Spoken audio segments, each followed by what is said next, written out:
Record का हिस्सा है। इसमें रत्ती बराबर भी मुबालगा आमेजी शामिल नहीं है। सिर्फ आप ये अंदाजा लगाएं कि 9 मई के नाम पर कैसा कैसा जुल्म किया गया है, किस तरह मासूम और बेगुनाह अफराद को कुछ लोगों ने अपने हवसे इक़्तिदार की खातिर भेंट चढ़ा दी है। अच्छा नाज़रीन, इंस्पेक्टर मुनीर पर जरा अभी जारी थी कि वकील ने मामला आगे बढ़ाते हुए इंस्पेक्टर साहब से पूछा कि आप कब से तफ्तीश कर रहे हैं। उसने बताया कि उसका 39 साल का तजर्बा है। वकील ने कहा इसे पता चलता है कि आप तो काफी माहिर तफ्तीशी हैं। इस पर वकील ने कहा कि 9 मई के वाकया का मुकदमा किस वक्त दर्ज किया। इंस्पेक्टर ने कहा जी मुझे याद नहीं है। जिस पर वकील ने FIR रजिस्टर अदालत में पेश किया, जिसके मुताबिक 9 मई की FIR जो है वो 3:10 पर दर्ज हुई। यानी 9 मई का मुकदमा 10 मई की सुबह फजर से पहले दर्ज किया गया, जबकि रिकॉर्ड के मुताबिक 9 मई के वाकया से मुतालिक दरखास्त जो है वो 10 मई की शाम 5:15 बजे दी गई।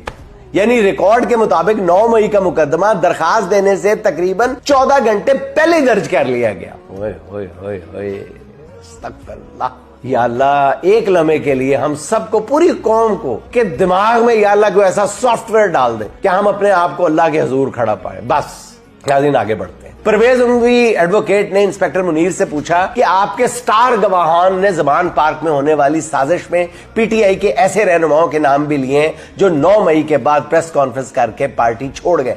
इस पर इंस्पेक्टर मुनीर ने कहा हाँ, ऐसे रहनुमाओं के नाम साजिश में मौजूद थे। जिस पर वकील ने पूछा कि क्या आपने प्रेस कॉन्फ्रेंस करके पार्टी छोड़ जाने वाले किसी रहनुमा को तफ्तीश के लिए बुलाया या उन्हें गिरफ्तार किया। इंस्पेक्टर मुनीर का जवाब था नहीं।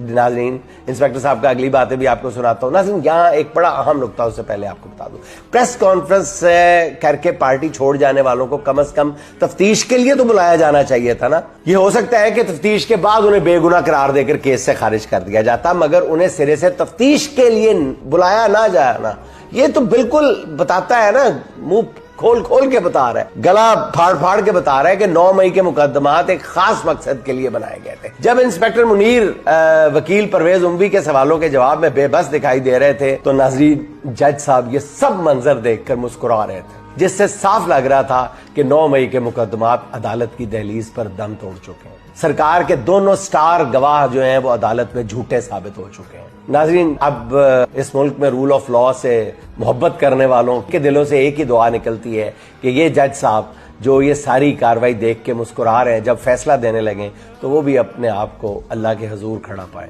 बस नाज़रीन, सच्ची बात बताऊं, मैं ये कहता हूं ये कोई ना कुदरत का निज़ाम है। ये जो इंस्पेक्टर जो उम्रे पे गया और फिर ये जो कुछ सब कुछ हुआ, उसने कहा, हलफ लेने से इनकार किया कि मैं ये नहीं कह सकता कि अगर मैं झूठ बोलूं तो अल्लाह का कहर नाजिल हो, ये कोई खुदाई मदद लग रही है। ये क्लियर कट मुझे खुदाई मदद लग रही है।